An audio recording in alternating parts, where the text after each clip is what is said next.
Okay, so chapter 7 review, test is tomorrow. First question says, in the following equation, what are the reactants and what are the products? So reactants are before the arrow or after the arrow? Before, right? So reactants and products. So when we go to label this, reactant 1, we have Mg, magnesium. What state of matter is this magnesium? Solid is absolutely correct. Good. Because we have a little S. Oh, thank you. Reactant 2 is HCl. That's hydrochloric acid. That's what you guys were using in the lab yesterday. What is the state of matter for your HCl? Aqueous. Good. Okay. Your product. So product number 1 I have is H2, which is your hydrogen. What state of matter is the hydrogen? Gas. So yesterday in your lab, how did you see the hydrogen before I put the fire to it? What did you guys see? Bubbles. Exactly. Right? So don't forget that little indication. Good. Product 2 was MgCl with a little 2. And I'm going to go with what was typed on this, which is what state of matter?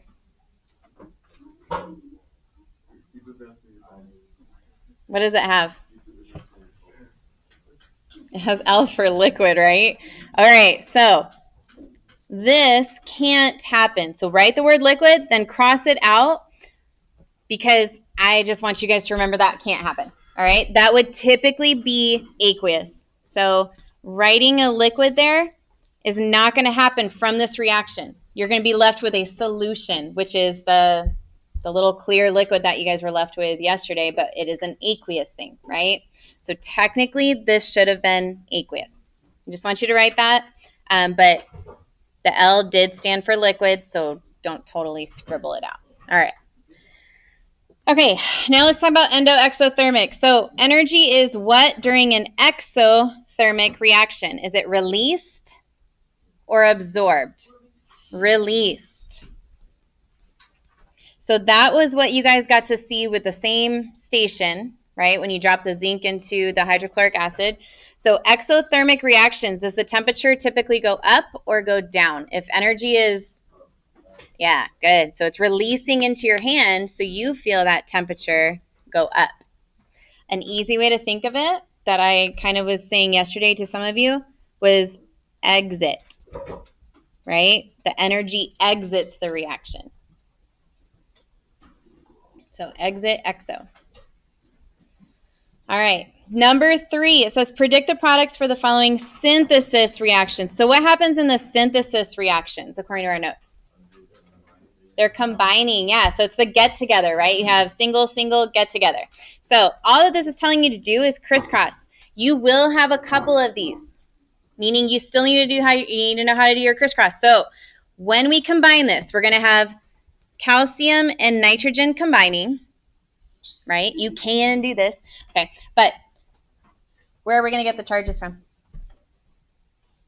This is the last chapter. Where do you get your charges from? It's sitting on your desk.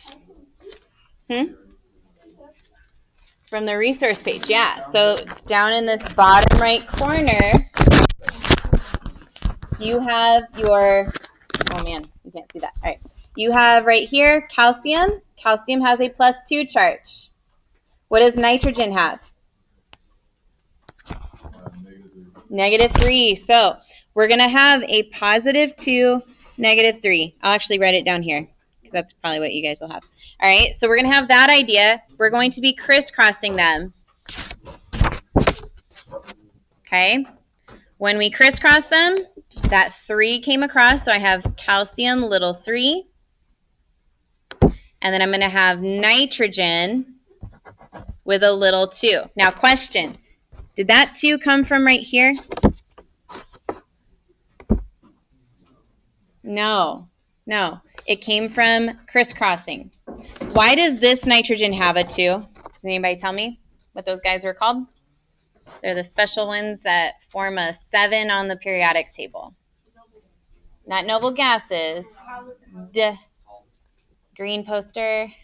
Here's the D. Yeah, diatomic. So this nitrogen right here had a little 2 because it was part of the diatomic 7. Okay? So anytime those are by themselves, they get a little 2. So we're going to see another one of those in just a second. Now, before we move on, I think we should handle the balancing for it. Okay? Because I think you guys are very capable of balancing this equation. Yes. Do you have a question? Yeah. Just.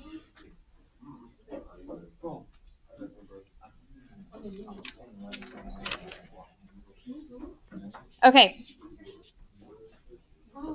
Just take the bathroom. Yeah. Okay. All right. So if we have this situation,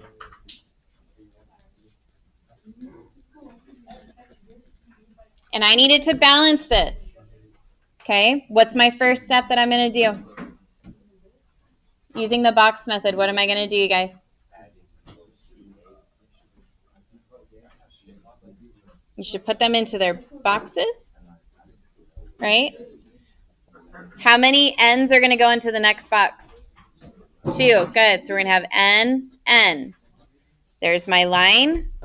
For calcium with a little 3, that means 3 calciums and 2 N's. Okay. So looking at this, what's going to be your first step?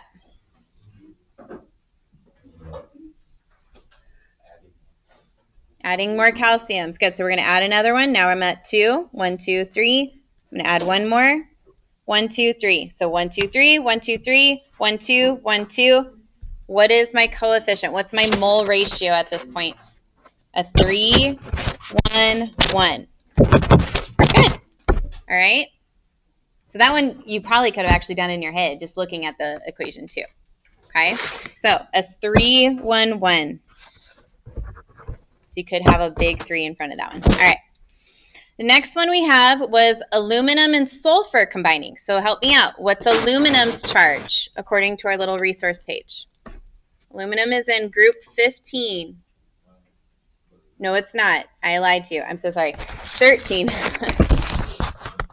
It's a +3. Good. So we have a +3 for my aluminum. Sulfur is in group 16. So what is sulfur's? A -2. So we're going to take those two values. We're going to crisscross those. Right? So we're going to end up with Al, what? 2 S.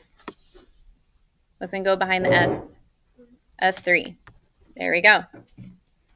All right. Help me balance this one real quick.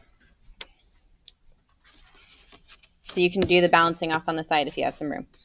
So we have Al plus S little 2 yields Al2, oopsie, S3.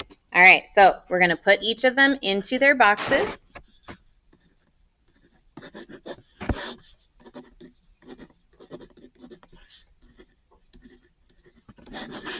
Okay, and we're going to just start balancing. So I have 1 Al here, I have 2 here. So I can go ahead and add another aluminum. So now I have 2 and 2. But now at the sulfur part, I have 2 here and I have 3 here. So which one am I going to add to? The 2 or the 3?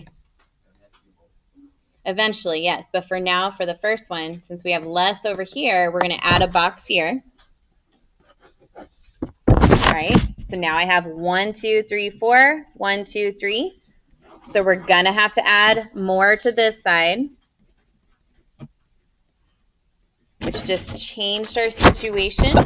So now I have 1, 2, 3, 4, 5, 6. 1, 2, 3, 4. I'm going to add one more of sulfurs. Now I have 6 with 6. And then I have 4 aluminums, so I needed to add those last 2. So what is my mole ratio for this situation? Good. A 4, 3, 2. Good. Okay. You will have to know how to balance. You will need to show me that you can balance tomorrow. Okay. So it's a 4, 3, 2. All right. Cool. The products of combustion. All right, so this was in your notes. This was